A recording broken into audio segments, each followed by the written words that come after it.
शेतकरी कर्जमाफीवरून महायुती सरकारनं पुन्हा एकदा घुमजाव केलाय। आम्ही शेतकरी कर्जमाफीचं आश्वासन दिलंच नाही असं वक्तव्य ओबीसी विकास मंत्री अतुल सावेंनी केलंय। आमच्या जाहीरनाम्यातही कर्जमाफीचा उल्लेख नसल्याचा दावा यावेळी सावेंनी केलाय। त्यामुळे उपमुख्यमंत्री अजित पवारांनंतर आता ओबीसी विकास मंत्री कर्जमाफीचं आश्वासन दिलंच नसल्याचं त्यांनी म्हटलं। यावरून नव्या वादाची शक्यता आहे।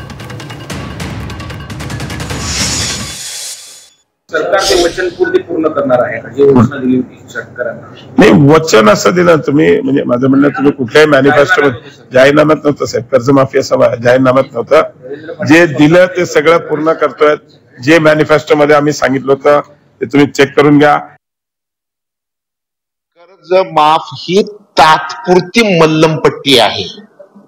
शेतीचे प्रश्न अनेक आहेत। मग या निमित्तानं सगळ्या प्रश्नाची चर्चा व्हायला पाहिजे असं मला वाटतं। कर्जमाफी हा एकच, कर्जमाफी केली म्हणजे शेतकऱ्याचे सगळे प्रश्न मिटले असं नाही। ज्या शेतकऱ्याने कर्जच काढलं नाही त्याचं काय होईल? मग